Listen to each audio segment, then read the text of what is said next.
6절부터 14절입니다. 디모데후서 1장 6절부터 14절까지 말씀을 교도합니다. 1장 6절입니다. 그러므로 내가 나의 안수함으로 내 속에 있는 하나님의 은사를 다시 불릴 듯 하게 하기 위하여 너로 생각하게 하노니, 하나님이 우리에게 주신 것은 두려워하는 마음이 아니요 오직 능력과 사랑과 근신하는 마음이니, 그러므로 내가 우리 주의 증거와 또는 주를 위하여 갇힌 자 된 나를 부끄러워 말고 오직 하나님의 능력을 쫓아 복음과 함께 권한을 받으라. 하나님이 우리를 구원하사 거룩하신 부르심으로 부르심은 우리의 행위대로 하심이 아니요 오직 전의 뜻과 영원한 뜻부터 그리스도 예수 안에서 우리에게 주신 은혜대로 하시니라. 이제는 우리 구주 그리스도 예수의 나타나심으로 말미암아 나타났으니 저는 사망을 패하시고 복음으로써 생명과 썩지 아니할 것을 드러내신지라. 내가 이 복음을 위하여 반포자와 사도와 교사로 세우심을 입었노라. 이를 인하여 내가 또 이 고난을 받되 부끄러워하지 아니함은 나의 의뢰한 자를 내가 알고 또한 나의 의탁한 것을 그날까지 저가 능히 지키실 줄을 확신함이라. 너는 그리스도 예수 안에 있는 믿음과 사랑으로서 내게 들음과 바른 말을 감사합니다. 우리 안에 거하시는 성령으로 말미암아 내게 부탁한 아름다운 것을 지키라. 아멘. 아멘. 한번 인사합니다. 잘 오셨습니다. 믿음으로 승리하시기 바랍니다. 예수님을 닮으시기 바랍니다. 네.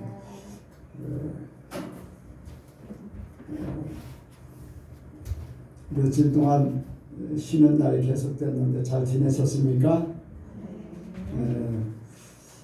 이 시간에 나누는 시간을 갖도록 하겠습니다.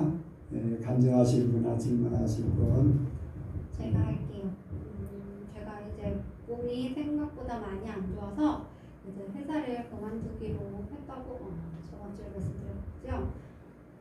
근데 말씀을 드린 지 좀 됐어요. 저번 주에 간증을 했으니까 그 전에 이미 그만둔다고를 얘기했던 거잖아요. 그리고 그 사람을 뽑는다고 부익글을 올리기도 했고, 지원자 수도 생각보다 괜찮게 들어왔는데,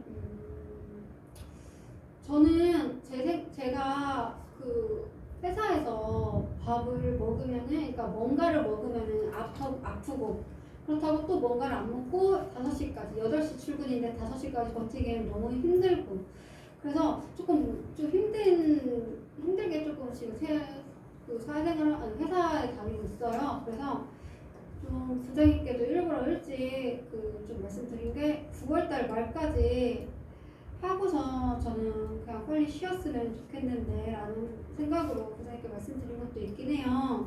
근데 부장님 하시는 게 사람을 뽑을 생각이 없으신 건지 사람이 면접 지원자들이 들어와도 그냥 계속 지켜보신다고만 하시고 주변 직원들도 계속 의아해하고 있을 정도로 사람을 뽑을 생각이 전혀 없으신 것 같다고 계속 느낄 정도로 아침에 회의 아닌 회의같이 서로 대화를 나누는 시간인데 쉬는 시간에 그럴 때 모두가 다 같이 그냥 면접을 보시라. 면접을 보고서 사람이 마음에 들면 뽑고 마음에 안 들면 그냥 안 뽑으면 된다. 이렇게 모두 다 같이 그렇게 말을 해도 부장님께서 안 뽑고 있으시더라고요. 볼 때마다 저도 같이 그냥 면접 보셔도 된다고 그게 결코 지원자들한테 해가 되는 일이 아니다라고 말씀을 드린단 말이에요.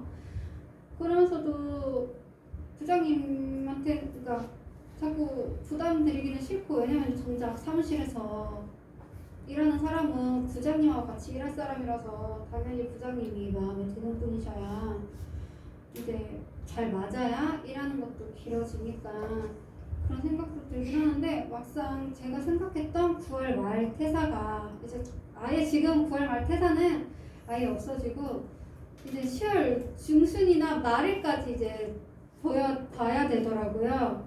왜냐면은 부장님께서 한 사람 마음에 드는 분이 계셔도 10월 13일부터 인수인계가 가능하다고. 근데 그때부터 인수인계를 일주일 동안 하면은 10월 20일이 지나야 되는데 제가 생각했던 것보다 이제 한 달이 훨씬 넘어가 버리니까 이제 부장님의 그 부담을 덜어드리려고 부장님 만약에 이분이 뽑히면은 저 이때까지도 그냥 인수인계 할 생각이 있다 이렇게 말씀을 드리긴 하지만 좀 속으로 너무 힘들더라고요.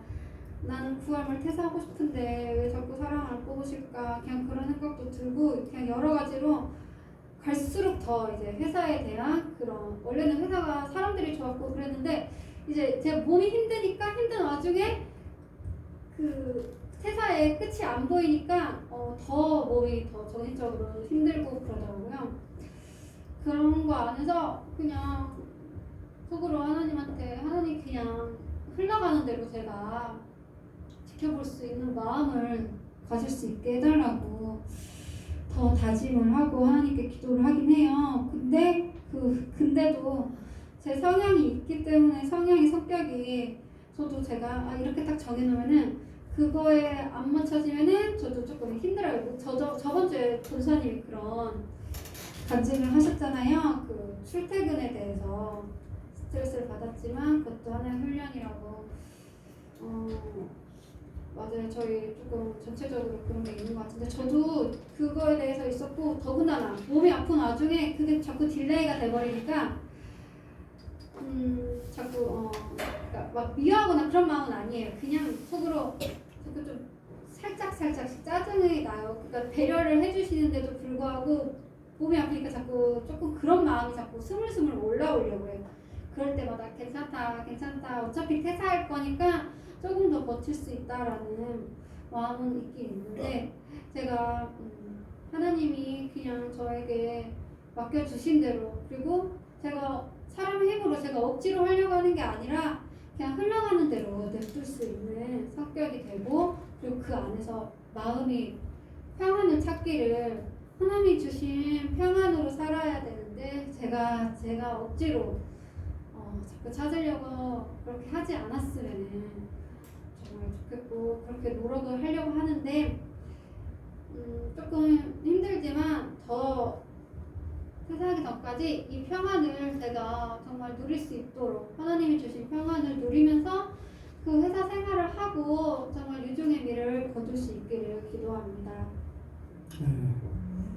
근데 영은 집사가 강하기 때문에 하나님이 그거를 훈련시키는 거예요. 제가 기도원에서 3년을 작정하고 갔는데 7년 있고 또 나갔다가 또 다시 이제 들어갔다가 나중에 또 나오게 됐는데 나는 3년 후에 나오고 싶었어요. 아니 그 이전에도 거기서 살기 싫었어요.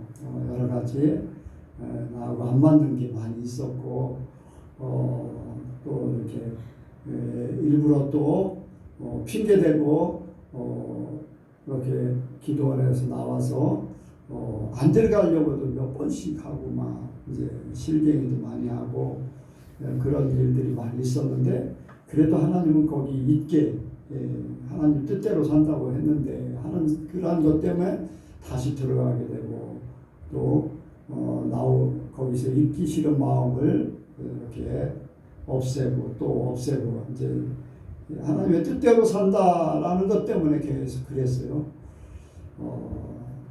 그게 이제 나를 하나님이 훈련시키는 거예요. 인내하는 거. 내 마음대로 살지 못하고 하나님의 뜻대로 사는 것을 훈련시킨 거예요. 그게 그런 훈련이 없었으면 오늘날 내가 없고 그냥 일반 그냥 사람이 좋은 대로 내가 형편대로 내 좋은 대로 아마 그랬으면은 몇백 명 교인의 목사가 됐을 거예요. 성도에 대구에서 이렇게 오라고 하고 막 그럴 때 거기가 발전 지역이었었기 때문에 거기 갔으면 그냥 가만히 있어도 발전했기 때문에 몇백 명 교인이 될 수 있고 그런데 하나님의 뜻대로 산다는 것 때문에 이제 그것 계속 기도원에서 포기하게 하셨어요. 그러니까 정말 힘들고 안 맞았거든요. 너무 힘들고 육신적으로도 그렇고 정신적으로도 그렇고 너무 힘들고 그런데 거기서 어쨌든 간에 그냥 하나님의 인도하시는 대로 이렇게 흘러가는 것을 훈련을 받게 돼서 지금도 하나님이 인도하시는 대로 살려고 하는 그런 생각을 더 많이 갖죠. 이제 강하지 않으면은 그런 부분이 훈련이 약할 거예요. 또 다른 훈련이 있겠지요. 만약에 우유부단한 사람 같으면은 어떤 결정을 정확하게 할 수 있는 훈련을 또 하나님이 시켰을 거예요. 그런 부분들에 대해서 그런 사람들은 그런 부분에 대해서 이제 훈련시키고 강한 사람은 강한 사람들을 훈련시키고 그것이 내 마음대로 내 뜻대로 살지 않게 하는 하나님의 훈련 방법이라고 할 수가 있어요. 그런데 그게 없으면은 다 자기 뜻대로 살지요. 그게 싫다고 뿌리치면은 하나님 뜻대로 사는 것 같지만 절대 그게 아니에요. 자기 뜻대로 사는 거지. 그래서 영원 집사도 그런 훈련을 지금 받고 있구나 하는 것을 생각하고 포기를 빨리 해야 돼요. 받아들여야 돼요. 그러니까 내 마음대로 사는 게 아니라 하나님께서 사람들을 붙이고 환경을 그렇게 만들어가면 그렇게 살 수밖에 없는 것을 빨리 받아들이고 그렇게 할 때에 하나님이 거기서 빨리 풀어줍니다. 또 다음에 또 다른 길로 인도하실 때에 그 어려운 문제들이 더 쉽게 풀어져 나갈 수 있어요. 그러니까 그런 부분들이 있을 때에 힘들다, 내 마음대로 안 된다 라고 할 때 그때가 하나님의 훈련이다 라고 생각하고 더 훈련을 잘 이기시기 바랍니다.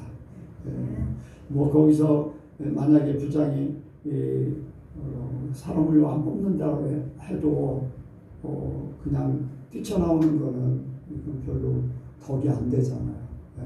그러니까 내가 하나님의 부장님 마음을 움직여서 이렇게 또 내가 그걸 잘 다스려서 하나님 앞에 인정받음으로써 하나님의 부장님의 마음을 움직여서 이렇게 생각하는 것들이 이루어질 수 있도록 되길 원합니다.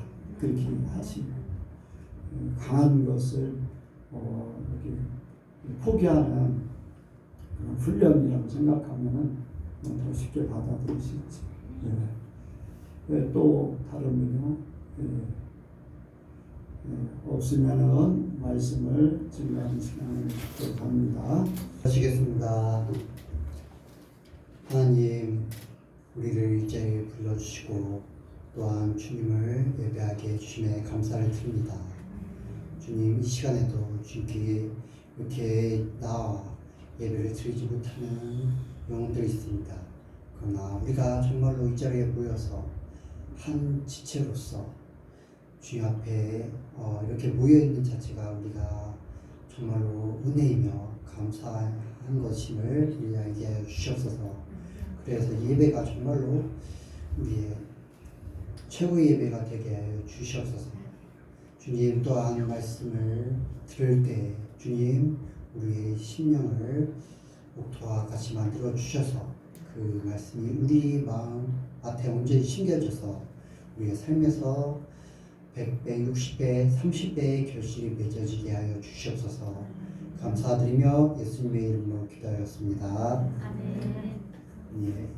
오늘 말씀은 어떻게 보면 지난주 말씀의 연장선이라고 생각을 할 수가 있는데 마귀는 이 세상의 모든 것들을 통해서 우리의 믿음을 빼앗아가려고 정말로 온갖 수술을 써서 우리의 믿음을 연약하게 만들려고 합니다.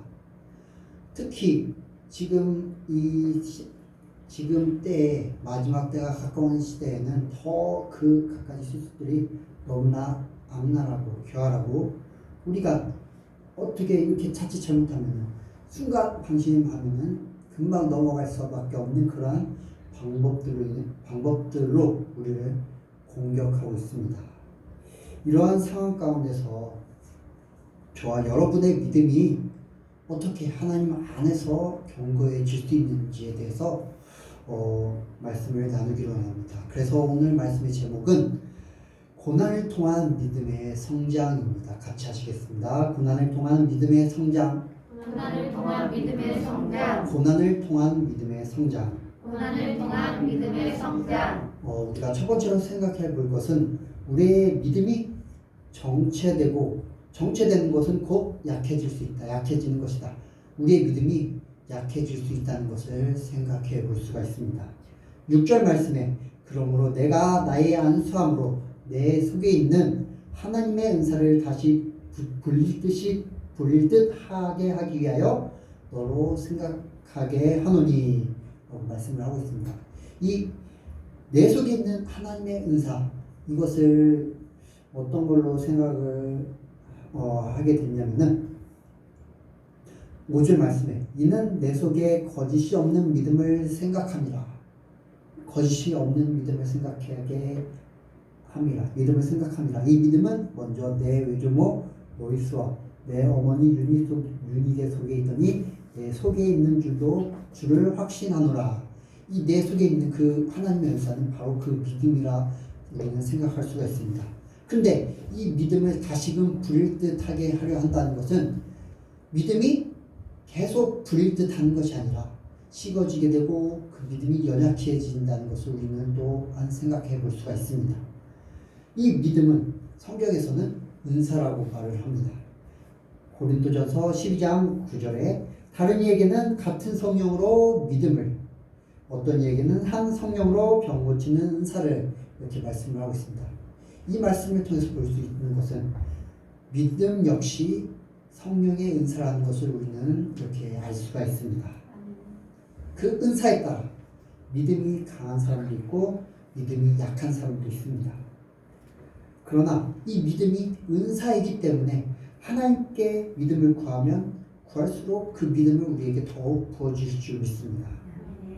그러나 이 은사, 하나님이 주시는 그 선물을 우리가 그 선물을 잘 소중히 여어서 그 선물을 잘 활용하면은 그 선물에 대한 우리의 그 활용도가 높아지는 것에 반비례해서 그 선물을 소홀히 여기고 거들떠보지 않는다면 그 선물에 대해서 활용도가 약해지고, 목사님이 항상 설교 말씀을 하시듯이 그 선물을 준 사람이, 그 선물을 받은 사람이 제대로 아끼지 않고 한다면은 다시 빼앗는다는 그 말씀처럼 그 믿음이라는 선물을 우리가 소중히 여기지 않고 전혀 신경 쓰지 않는다면 그 믿음이 우리에게서 빼앗기게 될 것입니다. 이스라엘 백성들을 우리는 또한 살펴볼 수가 있는데, 이스라엘 백성들 출애굽할 당시 그들의 믿음은 정말로 하늘을 치솟을 듯한 그러한 강렬한 믿음을 가지고 있었습니다. 왜냐? 출애굽할 때에 10가지 재앙을 그들의 눈앞에서 목격했고, 또한 홍해가 갈라지는 그러한 기적을 체험했고, 그 홍해가 다시금 복구되면서 자기들을 쫓아오던 애굽의 그런 군사들, 마병들을 이렇게 완전히 휩쓸게 되는 그러한 광경들을 목격했기 때문입니다. 그렇기 때문에 그러한 그 광경들을 보았던 이스라엘 백성들은 하나님을 찬양했습니다. 하나님을 믿는 그 믿음이 엄청났습니다. 그러나 그들이 그 출애굽한 이후에 광야 생활을 하면서 그들의 믿음은 어떠했습니까? 그들은 온갖 고난, 육체적인 그러한 어려움들을 당하면서 그들의 믿음은 계속 떨어져 가고 결국에는 하나님을 배신하는 그러한 상황이 되었습니다. 우리 역시 우리의 예수님을 믿고 은혜를 받고 갖가지 삶에서 하나님이 부어주신 그러한 영적인 체험, 또한 물질적인 체험, 우리가 정말로 하나님 이 신앙생활 가운데서 얻었던 그러한 체험을 얻었을 때 그러한 은혜로 인해서 믿음이 엄청나게 되는, 믿음이 정말로 견고해지는 그러한 순간들이 있게 됩니다. 그러나 우리가 그 믿음의 순간들을 그냥 계속 간구하고 또한 하나님과의 그러한 깊은 교제를 누리면 상관없지만 그러한 믿음에 안주하게 되어서 이 정도면 됐지 하고선 다시 삶의 그러한 어려움 속에서 삶의 세상의 재리와 세상의 유혹 그러한 또한 신앙생활의 안일함으로 인해 가지고 믿음이 약해지게 되고 믿음이 사라지게 되는 그러한 경우가 생길 수가 있습니다. 이러한 것이 더 심하게 된다면 하나님을 향한 믿음이 사라지게 되고 결국에는 하나님을 배반하고 세상을 향해 다시 돌아가는 그러한 사람이 있음을 우리는 알 수가 있습니다. 우리는 그렇게 되어서는 안 됩니다. 우리는 하나님께 믿음을 더욱 구해야 합니다. 우리의 믿음이 떨어지지 않도록, 우리의 믿음이 정체되지 않도록 하나님께 더욱 구하여서 그 하나님께서 채워주신 그 믿음을 더욱 간절히 사모하며 하나님께 구할 때 하나님께서는 그 은사, 성령의 은사, 그 믿음을 우리에게 다시금 부어주시고 그 믿음이 다시금 부릴 듯 하게 하실 것입니다. 그러므로 인해서 마지막 때, 그 믿음을 통해서 마지막 때에는 두려움이 우리를 사로잡는 것이 아니라 7절 말씀처럼 하나님이 우리에게 주신 것은 두려워하는 마음이 아니요 오직 능력과 사랑과 근신하는 마음입니다. 이 말씀처럼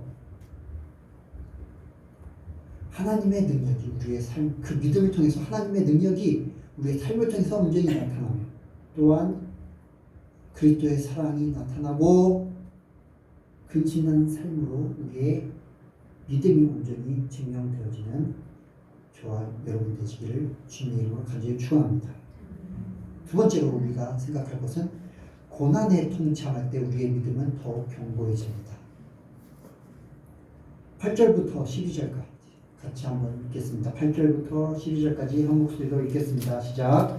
그러므로 내가 우리 주의 즐거워 또는 주를 위하여 갇히지 않는 나를 부끄러워하지 말고 오직 하나님의 능력을 쫓아 복음과 함께 고난을 받으라. 하나님이 우리를 구원하사 거룩하신 부르심으로 부르심은 우리의 행위대로 하심이 아니오 오직 자기 뜻과 영원한 때 전부터 그리스도 예수 안에서 우리에게 주신 은혜로 하심이라.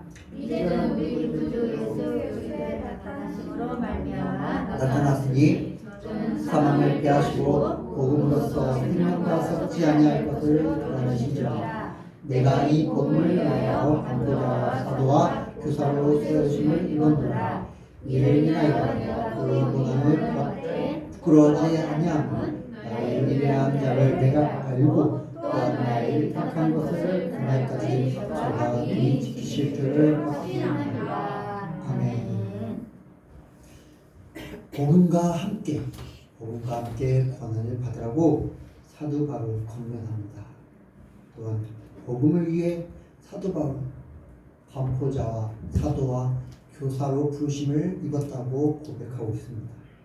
또한 그로 말미암아 고난을 부끄러워하지 않는다고 고백합니다.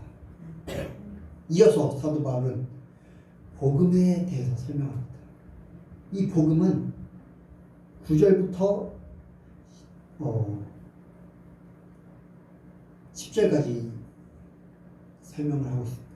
하나님이 우리를 구원하사 거룩하신 부르심으로 부르심은 우리의 행위대로 하심이 아니요 오직 자기 뜻과 영원한 때 전부터 그리스도 예수 안에서 우리에게 주신 은혜대로 하시니라. 이제는 우리 구주 그리스도 예수의 나타나심으로 말미암아 나타났으니 저는 사망을 피하시고 복음으로써 생명과 썩지 아니할 것을 드러내신지라. 그리고 사도 바울 이 복음을 위해서 부르심을 받았다고 고백을 하고 있습니다. 이 복음과 함께 우리는 고난을 받아야 합니다. 그런데 우리는 이런 복음을 잊을 때가 가끔씩 있습니다. 그런데 우리에게 주어지는 고난, 우리에게 주어지는 어려움은 우리가 잊어버린 우리가 신경에서 이렇게 떠나게 되는 이 복음을 다시금 상기시켜주는 역할을 합니다. 우리에게 주어지는 고난은 우리의 힘으로 할 수 없는 것들을 그 고난을 통해서 깨닫게 합니다. 그리고 다시금 예수님 앞에 나아가고 그리고 그 안에서 우리에게 주어지는 은혜를 구하게 되는 걸 말미암았습니다. 그리스도에 대한 하나님에 대한 믿음이 더욱 성장하게 우리를 만듭니다. 믿음의 선교들 역시 그냥 믿음의 선조라는 그러한 타이틀을 얻게 된 것이 아닙니다. 그들의 삶에서 하나님이 주어주신 하나님이 이끄시는 고난들을 통해서 그들이 믿음이 성장하게 된 것입니다. 그러므로 인해서 하나님을 믿고 또한 하나님을 믿고 하나님을 바라보았기 때문에 그들의 믿음이 성장하게 됐고 믿음의 선조라는 타이틀을 얻게 되었습니다. 저와 여러분의 삶에서도 많은 그리고 다양한 고난들이 있습니다. 아까 유영훈 집사님께서 간증하셨듯이 그러한 고난이 있을 것이고 목사님께서 말씀하셨던 것처럼 설명하셨던 것처럼 우유부단한 사람한테는 결단의 그러한 훈련들을 하게 하시는 하나님의 그러한 고난의 시간이 있을 것입니다. 그리고 또 다른 어려움, 그러한 고난이 있을 것입니다. 어떤 사람은 그 고난이 너무나 힘들어서 도망치고 싶을 때가 있습니다. 아니면 어떠한 사람들은 그러한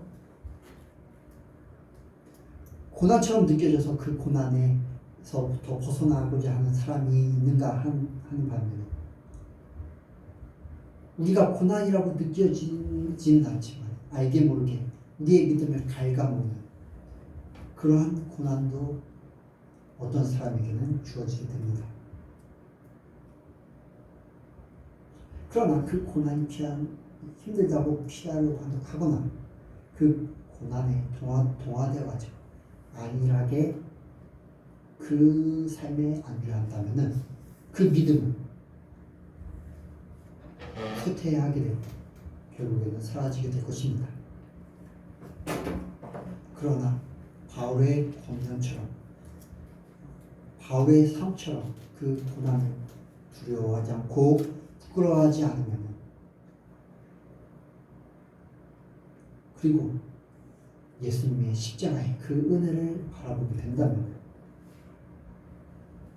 복음과 함께 그 복음을 의지하여 그 복음을 바라보아서 그 복음을 소망하여서 그 고난에 동참하게 된다면 우리의 믿음이 더욱 하나님의 인도하심에 따라 더욱 견고하게 될 줄 믿습니다. 이스라엘 백성 광야를 통하여 하나님께서 이스라엘 백성들의 그 믿음을 연단하신 것처럼 하나님께서는 우리의 삶의 광야를 통하여서 그 안에서 우리에게 허락하시는 고난들을 통하여서 하나님께서는 우리의 믿음의 성장이 우리의 믿음이 더욱 견고해지고 성장하기를 원하십니다. 저와 여러분 우리 예수교회 모든 성도들이 그렇게 되기를 주님의 이름으로 축원합니다. 마지막으로 성령님께서 하나님께서 이 모든 과정들을 지키실 것이고 인도하실 것입니다. 그렇기 때문에 성령님을 온전히 의지해야 합니다. 12절부터 14절까지 같이 읽겠습니다. 12절부터 14절까지 시작. 이를 인하여 내가 또 이 고난을 받되 부끄러워하지 아니하는 나의 위대한 자를 내가 알고 또한 나의 택한 것을 그날까지 저와 능히 지키실 줄 확신하노라. 너는 그리스도 예수 안에 있는 믿음과 사랑으로서 내게 들은 바른 말을 본받아 지키고 우리 안에 거하신 성령으로 말미암아 내게 부탁한 아름다운 것을 지키라. 아멘.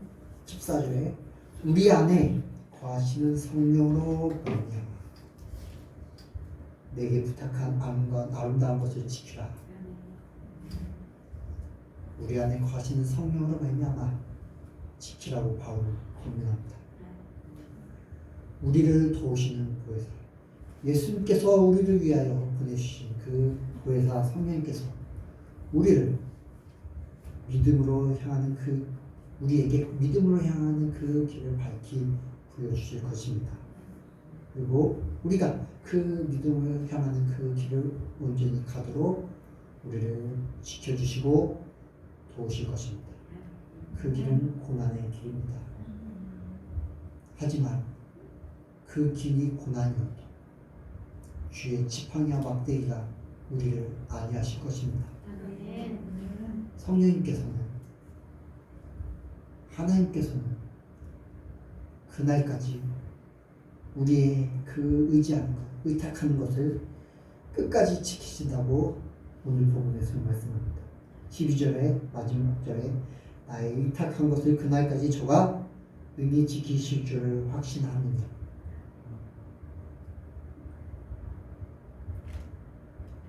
여러분은 확신하십니까? 정말로 확신하십니까? 그러면은 온전히 여러분의 삶을 인도하시는 성령님을 온전히 의지하십시오. 우리가 성령님을 소멸치 않고 그 인도하심을 따라야 한다면 하나님께서는 저와 여러분을 멸망의 길로 가도록 그냥 내버려 주지 않으실 것입니다.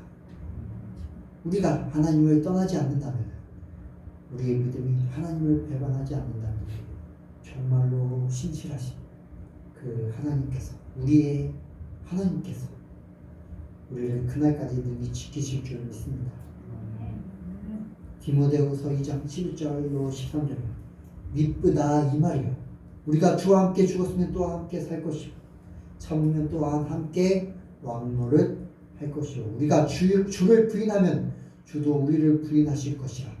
우리가 주를 배반하면 주님도 우리를 배반하실 것이라고 말씀합니다.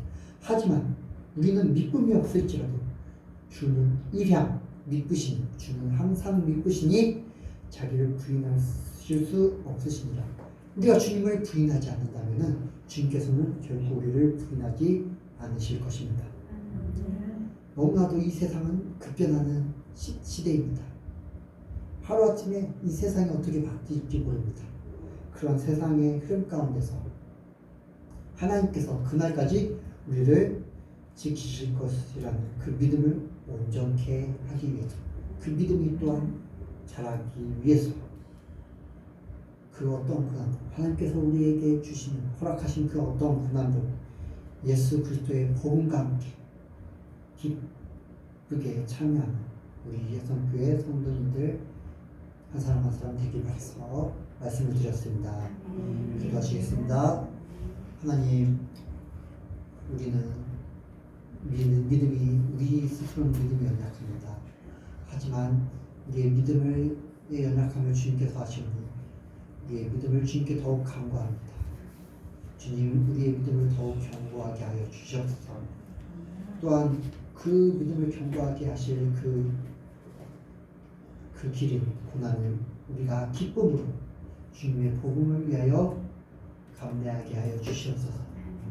동참하게 하여 주시옵소서. 주님, 그 고난이 힘들고 어렵지라도 주님께서 우리를 지켜주실 것을, 주님의 그 지팡이와 막대기가 우리를 안위하실 것을 우리는 믿습니다. 주님의 인도하심, 주님의 보호하심을 우리는 의지하고 주님, 우리를 그 고난 가운데서, 믿음의 여정 가운데서 우리를 온전히 지켜주시옵소서. 그리하여서 마지막 날에 주님께 우리의 믿음이 칭찬받는 그날 되게 하여 주시옵소서. 감사드리며 예수님의 이름으로 기도했습니다. 아멘.